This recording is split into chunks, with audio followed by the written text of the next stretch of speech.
Hello. Welcome to another episode of the Always Be Testing podcast. I'm your host, Ty DeGrange, and I'm very excited today to have Famous Rhodes.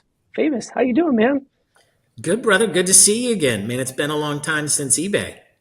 It has. It's great to see you, and it's going to be a fun conversation. It always is with us, and let's jump into it. Um, so for those of you who don't know, Famous has had an amazing career spanning across automotive and now into home services. Just a ton of learnings and an awesome guy. He is now the CMO of Apex Service Partners, and so we're excited to jump in and talk a lot about some of the interesting things he's working on. I know there'll be a lot of good learnings to share, so let's do it. Um, maybe you can give us a little background on kind of Apex Service Partners, what you see it doing. I think that there's been certainly a lot of documentation around like the growth and excitement of HVAC, plumbing, home services, electrical. A lot of investments moved into that space.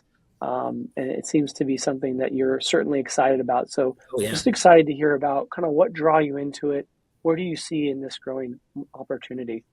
Yeah, and this market's very similar where automotive was 15 years ago. So think about the transformation automotive went when it was super fragmented and tools were just becoming available to bring dealerships online. The home services industry is kind of facing those same opportunities where you have, instead of a space of 20,000 dealerships, you have over 200,000 independent businesses that are across the country, so super fragmented. And these businesses are as small as $500,000 and as big as several $100 million for some of the smaller businesses out there before PE acquisition. And so you're looking at this vast landscape. Tools are becoming available. We're starting to get more sophisticated, and we're all competing in a very unique market with Google. So Google over the past several years has introduced the LSA product, which we take a ton of advantages from. And then you have a lot of startup businesses like Angie's, Thumbtack, TaskRabbit, and the like, all kind of converging on this market because they see the opportunity. And what consumers need is defined trust. And what is trust most best represented online? Word of mouth, your reviews. So this is a great industry to kind of manifest itself online. And you're starting to see it kind of hit that maturity curve like the automotive did, over a decade ago. So I'm glad I'm in it, seeing a lot of the same types of trends that you saw in automotive happening here.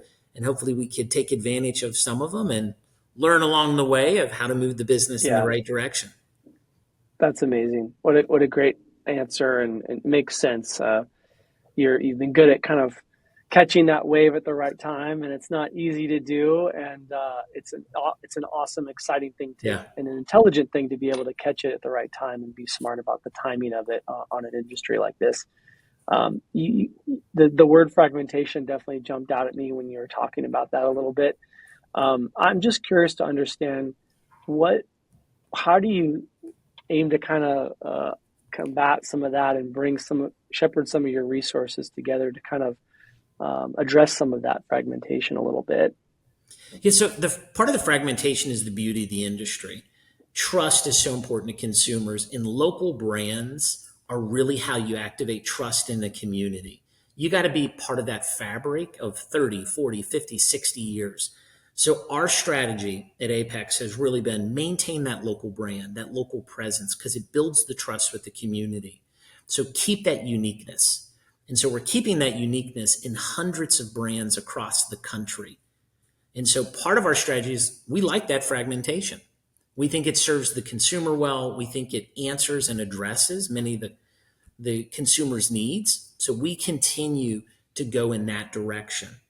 Now, the things behind the scenes that you do as it relates to building the right experience, capturing the essence of what's needed. Now, that's some blocking and tackling that happens digitally on how you tackle LSA, how you go after Google business profiles, how you deal with PPC SEM. Those strategies, those can work on a local basis, but we let them play out with a unique flavor of the local brand that we have.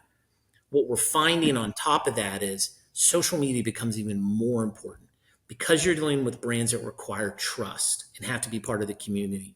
you have to actively engage. So being part of the communities on social media, being part of the events that are locally happening, bringing that to life with our teams and our managers to make sure that they're showing up and building that is so, so important for us. So we really push that within our business to get the social media attention. One, you can build citations that way by having those relationships, but more so, it's great content to show that you belong in that community in a very authentic way. It's such an awesome message. The trust topic is so paramount for us as well.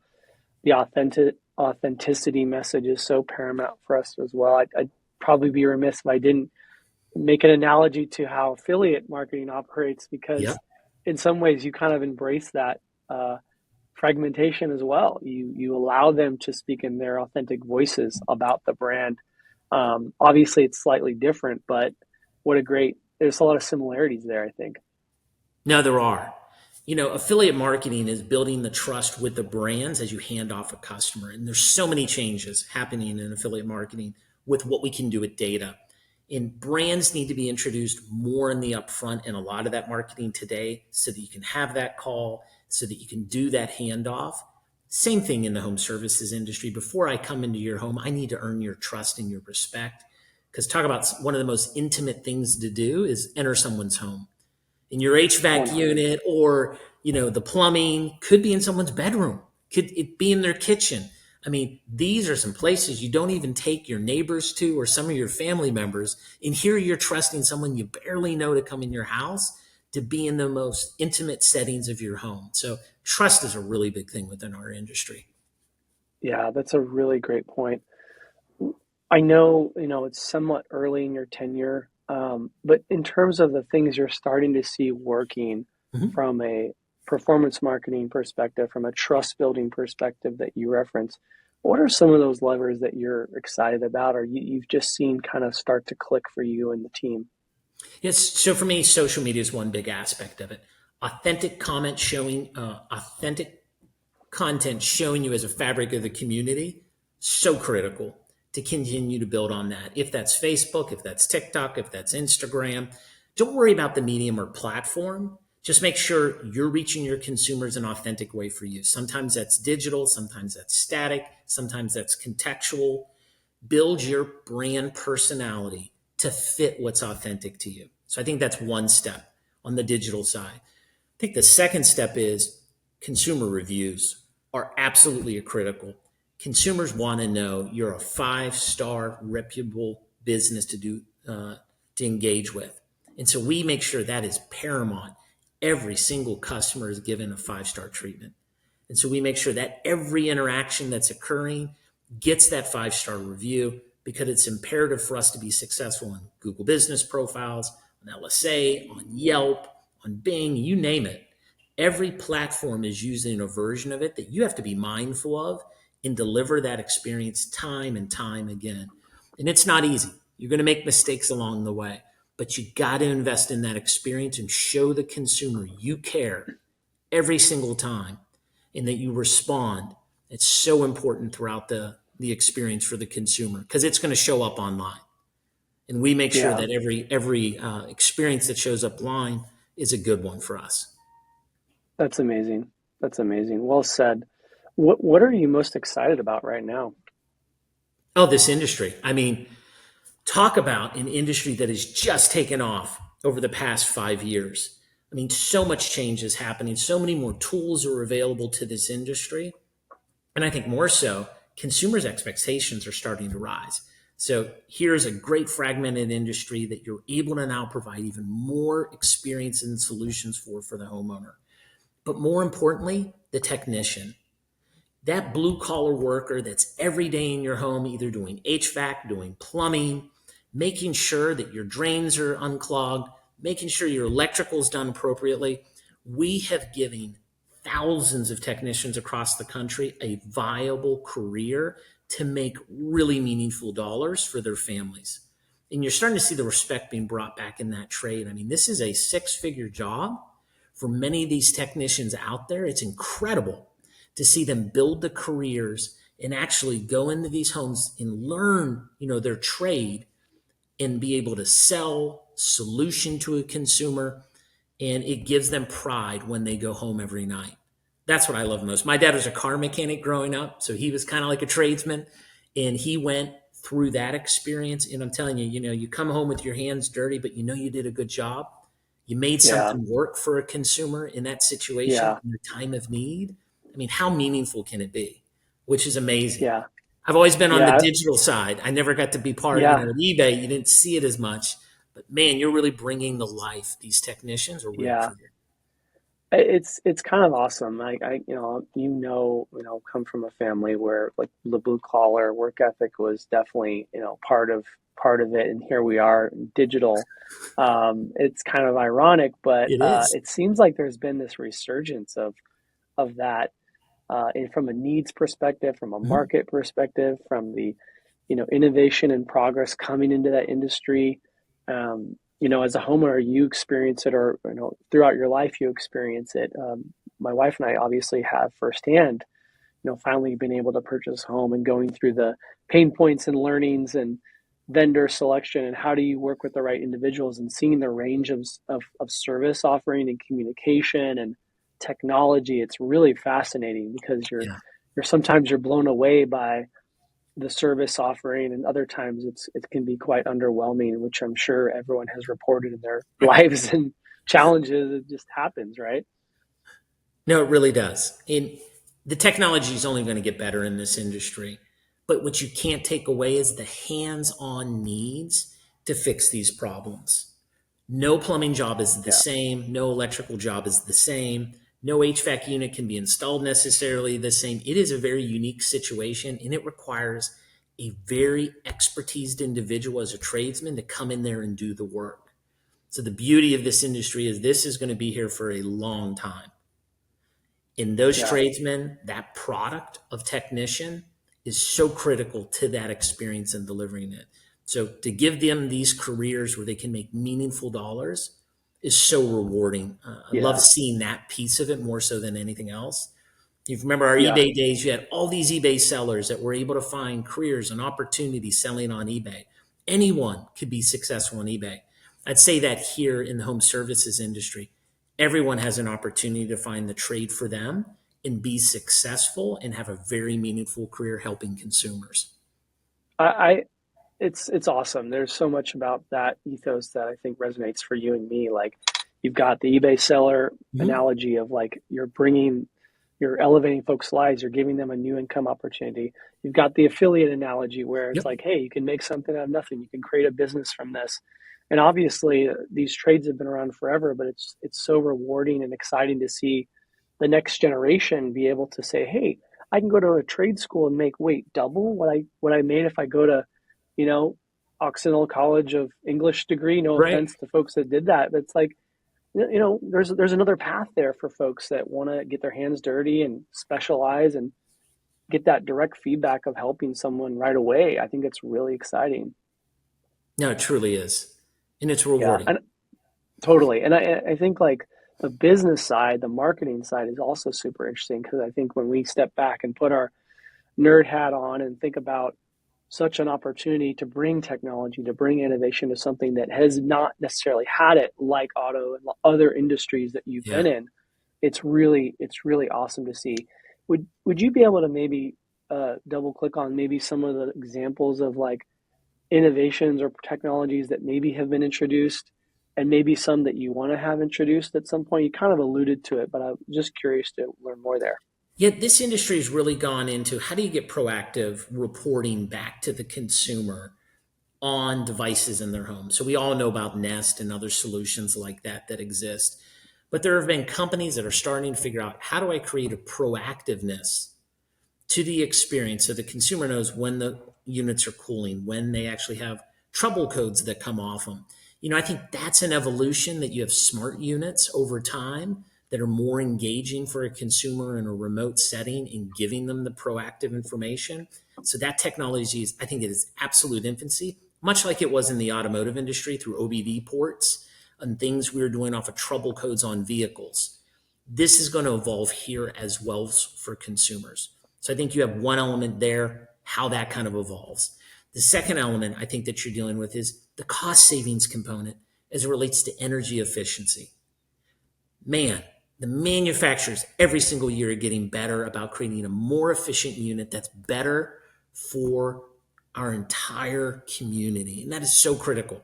Like when you look at products that can be green, you can get your AC unit. If you can get your plumbing and your electrical and you can solve some of those and become energy efficient, you're doing so much to give back to society. And so we're in a great position as an industry to provide those solutions for consumers so they can be energy efficient and energy conscious to whatever degree they want. If that means installing solar panels to get your own and harvest your energy, or just getting more energy efficient solutions in your homes to save money, all of those are available to you now as a consumer as you make those decisions.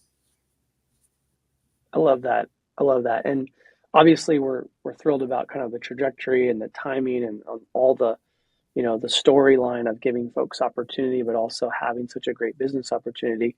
Obviously all businesses have challenges. Can you give us Yeah. a sense of just some of the things you guys are trying to tackle right now? Yeah, so I think what everyone's trying to tackle is how do you deal with the episodic nature of the industry?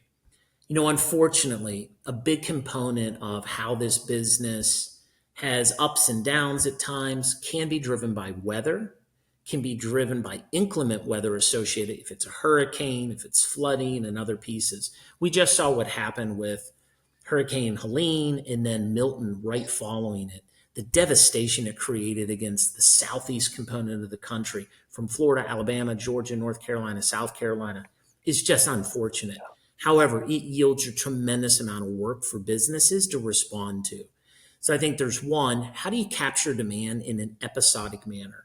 And then I think two, as you deal with the business and you have shoulder season associated with it, how do you deal with those shoulder season moments to capture demand and pull it ahead before your demand values get high during the inclement and the episodic weather that happens?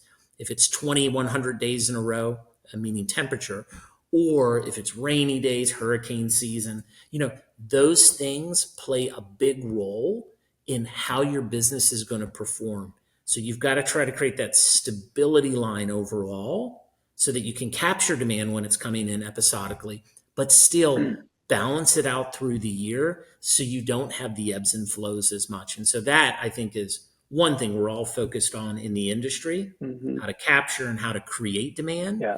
Then I think the other element to us for as well is making sure you have the right balance of technicians to take advantage of those opportunities. Technicians will constantly be the number one concern for all of us as we need that capacity to address the demands of consumers, that quality technician with great training that looks for that career. We want to make sure we're the right home for them every time as they look at career opportunities in the industry. I love that. Forgive me for not asking, how did the Yeah. family fare with the hurricanes coming through your neighborhood in Florida? I don't know how Yes, you were impacted. we're super fortunate. I live on the east side of Florida, so I'm on the Atlantic side. Nothing happened to us, but unfortunately, we had a lot of associates and technicians that were in the path of Helene and Milton as you look through Mm, Tampa upwards. And so, we yeah, personally had several families affected in our world. So, my heart goes out to them because not only do they have their own situation to worry about, they're also trying to repair the situations of thousands, tens of thousands of consumers that have been impacted by these hurricanes this past year. Hopefully, this slows down from hurricane season, and we don't see other kind of yeah, traumatic events. But it's been crazy the past 4 weeks for yeah, sure. 100%. Excuse me. Gonna have to um, get off those cigars, Ty. I, so many celebrations. What can you do, right? Keep winning. That's right. um, in the spirit of the Always Be Testing podcast, Yep. obviously we talk about experiments and wins and marketing tests and learnings. And you've obviously had some amazing experiences from your current to Blue Compass to AutoNation to back to the good old eBay days. What can you share with the audience that might be interesting, just from maybe some of your highlights or noted learnings that you've kind of experienced? that you want to share? Testing, yeah, testing doesn't happen, it's planned. You have to plan to test, and it's got to be part of your DNA and your culture. I used to always say these two things, and I'll say them probably to the day you put me in the ground. One, put aside 10 to 20% of your budget to just test new ideas. Make sure you have a budget for testing and be ruthless about it. In good times and bad times, make sure that budget's available so you're always taking advantage of learnings that you can deal with. The second is fail fast. And I'll say that again, fail fast. Don't hang on to ideas you want to win. Hang on to the ideas that clearly win. And I think we all make that mistake. We have a hypothesis and we want to prove it. So you put all this energy in it and it doesn't work. And you're like, let me test that again. Let me test it again. No. Sometimes you got to fail fast and say, what's the next idea? What did I learn here that I can apply to the next test and move on? And so often I'd say, if you can live in that spirit of having a budget to test, be willing to fail fast and be wrong and learn from it, you're going to find the success you need to grow. And remember, you don't always have to come up with the best idea. You just have to come up with the winning idea. And sometimes that is look at your competition and test their ideas. Sometimes it's small iterations you're doing on existing things. Do not stop testing those little things. Even as minute as they may seem to you, they could be powerful in delivering results and learnings that you can apply across the entire business. So make that part of your DNA with the team. I love that. That smart. So many great smart folks have come on this show, and you know I've lived through it from a career Yeah. perspective and seen the importance of just having that dedicated investment. And what a great reminder to not get too invested emotionally or hung up on one thing when there's so much else. You got to have some agility and ability to progress on to the next thing. So, what a great call out. What is the sliding door moment for your career? Something that kind of was a game changer for you in your your great career. I, you know, there's so many sliding door moments that kind of happen. There's the ones you miss, and then there's the ones you get. I would say in life, uh, in opportunities are from the networks of individuals and friends you've made. So I've been fortunate to have some incredible individuals in my life. You can think of Mike Maroney and Ron Fry from AutoNation, who I worked with while I was at eBay and was able to successfully go over to AutoNation and hopefully make an impact that made a difference for that business. To my friends, John Ferrando, I met at AutoNation, who we then started a business called Blue Compass that was able to help foster and build that brand into over 100 RV dealerships in the country. To that door that just randomly knocks from a friend of a friend on an opportunity like Apex. I found myself in some of the fastest growing companies in America, and it's not luck, it's your network and your friends that you've made. And so what I tell everyone is always make sure you're networking within your business, build and cherish those relationships you make because they are one day going to come back to you. And so treat everyone like your best friend, treat everyone well. There's always going to be that opportunity that comes from someone you don't expect that can change your life. And, knock on wood, I've been super fortunate in my career to have a lot of life changing moments, but more so, I've had opportunities that have been fun. I'm working with great people in very fun environments to continue to fuel my passion of innovation and building and creating brands that are going to make a difference in our lives. And so fortunate to be part of that. I love that. That's amazing. One I remember very distinctly early in my career, there was a gentleman who kind of really emphasized that message of you never know where that evangelist or friend or ally or future star is going to live. You could be a C level at a company, and the lowest person on the totem pole could eventually be eight rungs above you one day. And so it's Yeah. always about that there's so much positivity in that network and maintaining and fostering and building those relationships. And I think so much of it comes from you're delivering, you're building, you're doing the right things, you're creating great value, and that kind of is table stakes. But then if you're creating those opportunities of friendships and going after what's really resonating with you and fun, I think it kind of makes gives you like that longevity to kind of take those swings, and your batting average doesn't have to always be 800 or Right. 1,000, but you're gonna get some wins because you're doing what you enjoy. You're connecting with the right people that knock on your door 10 years later, and so I couldn't agree more with that sentiment. Well, I mean, just think of the circle of influence you had around you when you were at eBay. You had Fiji Simone, literally 2 cubicles away from you, who's now the CEO of Instacart. And she was leading product at Facebook for a great period of time. You had Nicholas Franchet, who now runs a lot of the e-commerce within Facebook today. You had Stephanie Talinius, who went over to do Google Payments after eBay. You had Rob Chesney, who then went on to Trunk Club and was the CEO there and successfully transacted that business. Just the people that sometimes you're surrounded by, you may not appreciate in the moment, but oh my Lord, they go on and do incredible, amazing things. I always like to say, I'm the least successful person of the friends I have, and I'm okay with that because what I've Love seen that. people go on and do in their careers, I'm absolutely amazed by, and I continue to be amazed by that. I was at Yeah. least part of their life for a fragment of time and say I got to know them along the way.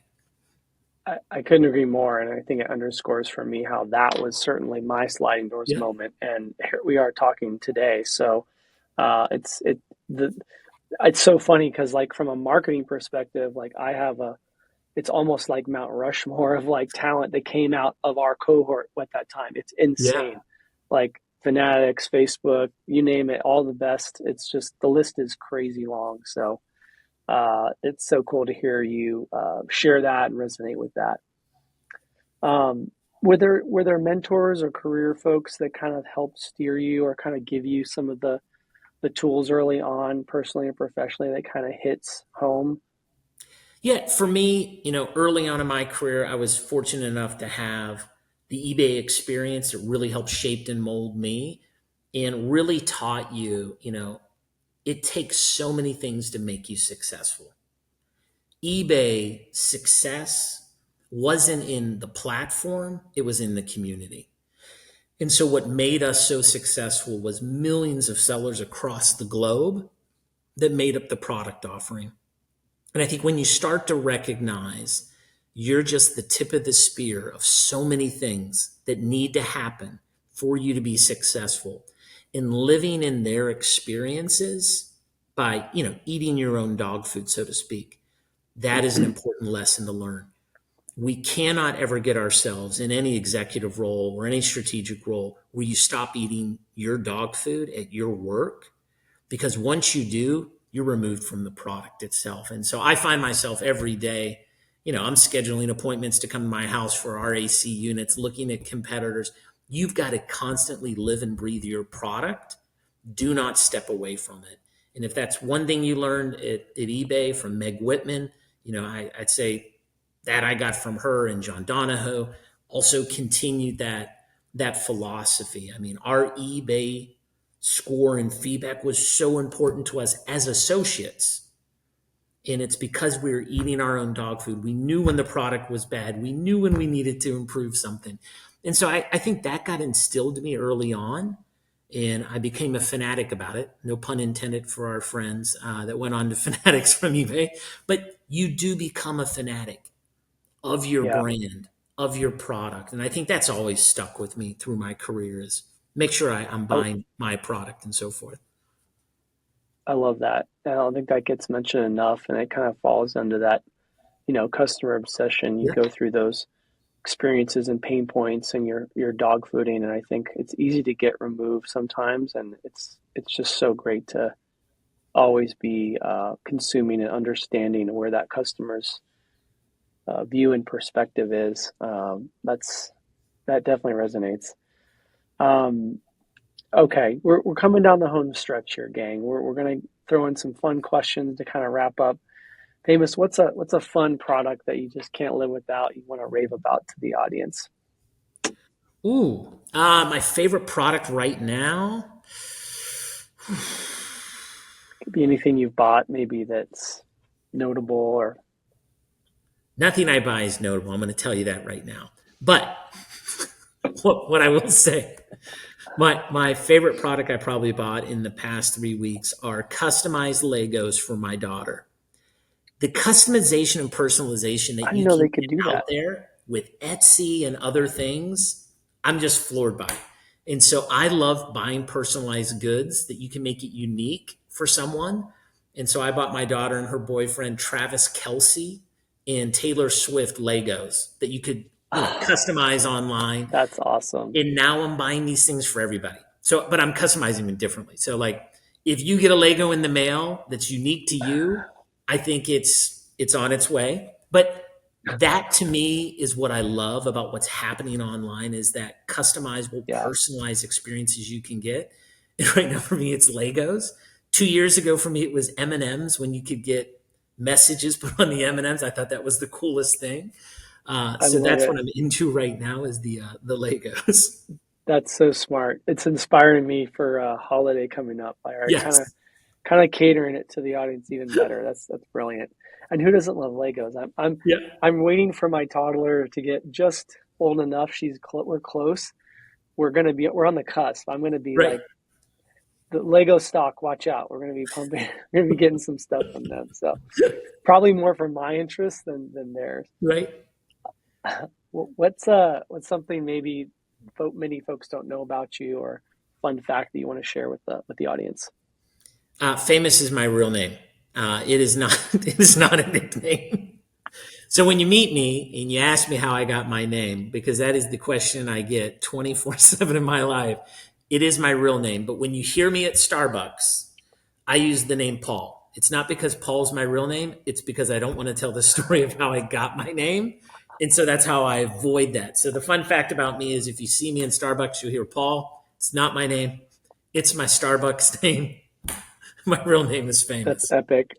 That's epic. I love it. I'll note it on the Starbucks name. Um, how did your folks come up with that? If you don't mind No, sharing. so it is a it's an interesting story. My dad was a race car driver. He was Paul Rhodes.